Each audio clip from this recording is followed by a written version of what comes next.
I'm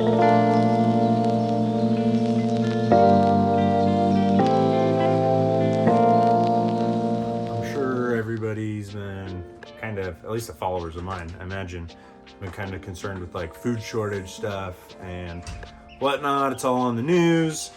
I don't know how you're preparing. We're not really preparing. I mean, we're growing, we're trying to grow food, but like our jobs are going to be affected by the growing season. We're busy when people are growing food on their homestead. So we're trying to come up with a way to still produce our own food.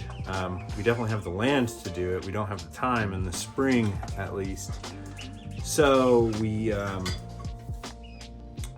come up with some ways to do it. I think we're going to use grow bags. We're starting an orchard that'll be producing fruit. We have chickens. We have ducks that are laying eggs.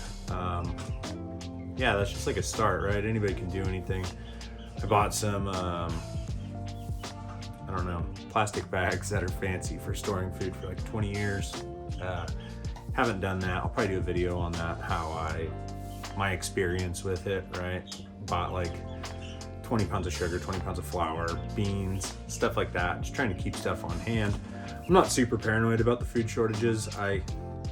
I personally think it's bullshit. It's all a big scare tactic, like everything's been recently. I mean, it's good to be prepared. That's why we're living this lifestyle. That's why we have this. It's a romanticized, almost fetish of mine of the world ending, storing ammo and guns and food. But yeah, I don't think it's gonna be a big deal. They've been talking about food shortage. I mean, look at COVID. There was no real food shortages. Just the government telling people they can't go to work. That was a blip in our supply chain. And I believe that Americans, like, we're tough, we're resilient, and you're not gonna tell us we're not going to work. So there's probably not gonna be any problems. And all the migrant workers, what do you gotta tell them they're not working? Yeah, right, those are the hardest working people that I know of. I know a bunch of Mexicans, and not throwing them under the bus, but they're hard workers. So I don't think we're gonna have any supply chain and maybe fertilizer issues, but I don't know. Anyways, let me get to this video and show you what we're working with. I know, dogs, I've been gone all day at work, I'm sorry. So, another video.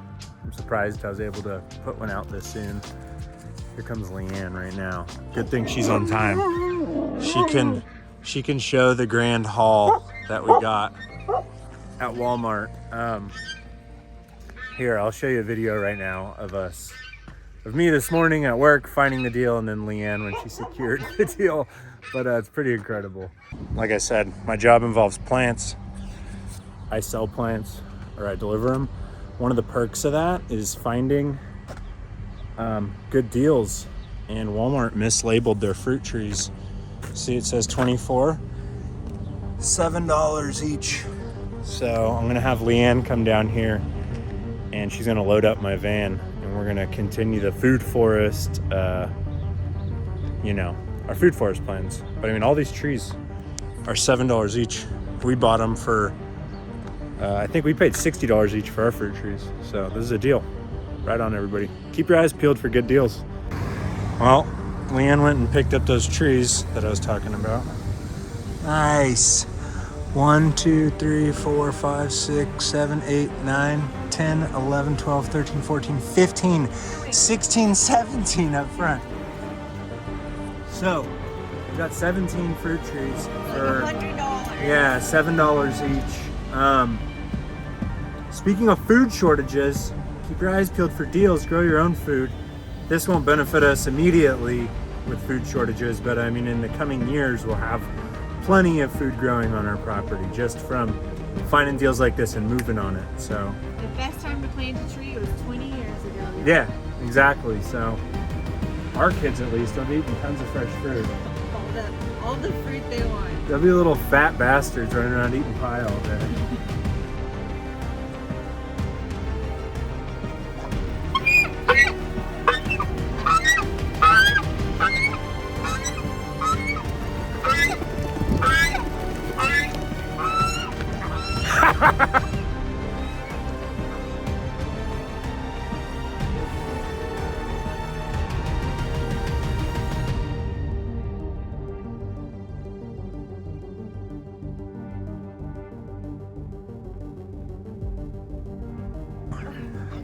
before it's too late, what do we have? How many trees of what? So we got 17 trees. We have 5 plum trees. There's 2 different varieties that we got.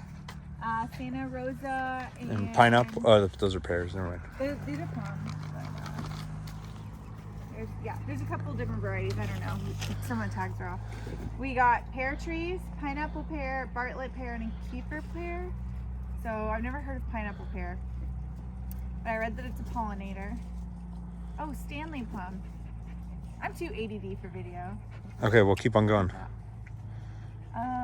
There will be no cuts. We got apple trees. We got at least 3 apple trees. A couple of the ones that weren't marked, I think, are apple trees. So Red Delicious and Black Arkansas. So Red Delicious, I don't actually think we even have in our original orchard, so that'll be cool. And we got a brown turkey fig tree, which is a new fig. I have Chicago Hardy kind of growing in the house.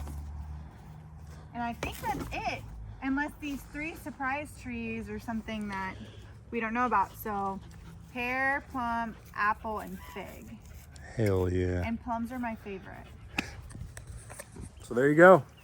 You heard it from her. I know you're all gonna flood the inbox or the whatever you call it, the messages, comments. So we got ourselves a lot of trees here. We have a lot of holes to plant, to dig, to dig. We have a lot of holes to ditch witch. Yeah.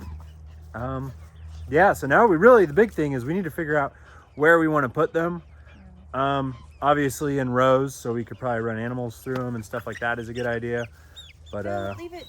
yeah, I don't know. I'm gonna look into the permaculture book and see what they suggest for this. I don't think anybody suggests a second orchard.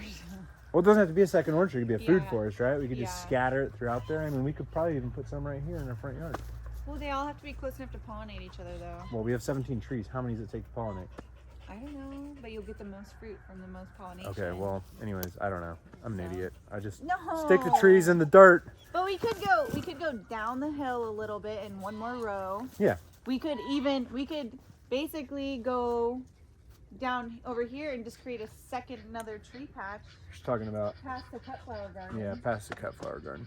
And we're just gonna keep planting trees in our pasture. we're gonna make more pasture though. We should make more pasture as we go backwards. Yeah, I know. And we can plant this up with trees. But we're never really gonna do anything in our pasture as far as like drive a big agriculture piece of equipment through there. Like we might brush hog as we have to, but as soon as we start getting sheep or cows, the ideal situation is they take care of it. We don't have to take care of it. We just start fencing in paddocks and protecting the stuff that we don't want them to eat. And I think we'll take on a small amount of animals first, so they can. This will be plenty enough grass for sheep, for them to graze, goats, or maybe 2 cows. Yeah. So. All right. Anyways, just thought I'd throw that in there. Look at her go. I know what some of these are. Some of the tags fell off. Yeah. So a couple But as you can see, you probably can't hear because of the goose. But it was quite the haul. These were $7 each. So like I showed you this morning, I was working. I was loading up the plant racks at Walmart. And I discovered, well, actually this guy was walking by in a shopping cart full of these trees. And I was like, oh, you starting an orchard? He's like, for $7 a tree, I can't afford not to. So I walked over there and sure enough, they were $7 each. So I called Leanne immediately, knowing that she buys trees anyways at full price. And I was like, hey, you got to get down here right now. She went and got my van and loaded it up with 17 fruit trees. She paid like a little bit more than $100 for all of them. That's a killer deal. I mean, they're not in great shape. There was a frost. I was actually there taking out all the dead plants that we dropped off and replenishing them.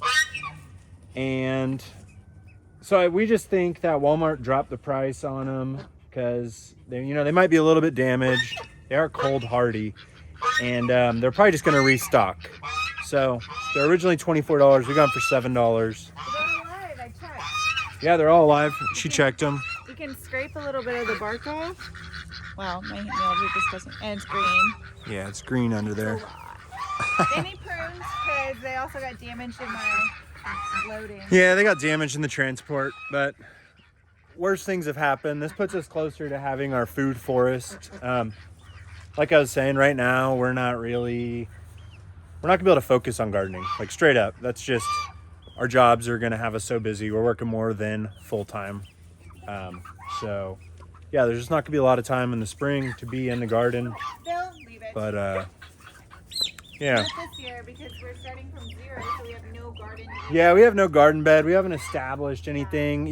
There was that video of us trying to get it set up. We will have a garden there. I'm sure we'll do some stuff in the fall there when we have more time. But for now, I bought these grow bags. I think this is going to be the starting point for us just growing our own food.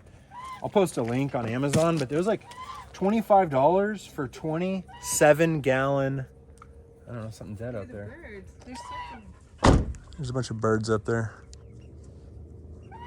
Bill, watch out. But I'll post a link. I'm not an Amazon affiliate, so I'm not going to get paid for it. But anyways, $25 for 27-gallon grow bags. That should be enough for us to get started. We're going to be buying vegetable starts just from the store. I get like a military discount at Lowe's, so we're just going to buy starts. She's starting some, but yeah, we're just going to get the ball rolling that way, just to Watch dip out, our you're gonna get punked by goose. just to dip our toes in the water. This goose is trying to sneak up on me. So this is another vlog, you know, this is what's going on in our daily lives. I didn't think I would have time to be vlogging with my job, but this was just too good not to share with all of you. 17 plus 23 fruit trees. Yeah, 17 plus 23 fruit trees. So we have 40 trees on our property, and she's been buying hazelnut. And what do you have? I have, I'll come in frame. I have 2 almond trees on the way. I have 4 hazelnut trees from the garden center that I'll be buying, and I'm getting some walnut seeds to plant, and my mom wants chestnuts, so we're gonna have chestnut trees. So we're gonna have a lot of trees out here. It's gonna be a full-blown food forest. We're gonna, you know, follow Mark Shepard's advice and that one weird, I want to call him Australian guy. He doesn't have a YouTube, but he has a mullet, and if you watch Josh Satin's No-Till Gardening channel, you probably know of him. He's a badass dude. Yeah, so we're gonna take the lazy route to gardening. We're just gonna let our property do what it does, and go from there. I'm sorry about the noise in the background. They're hungry. Yeah, they're hungry. We gotta feed them. We just got home. Anyways, everybody, so like usual, sell the stuff you're not using, pay off your debts, go buy some property, and have some fun. Take it easy. Bye.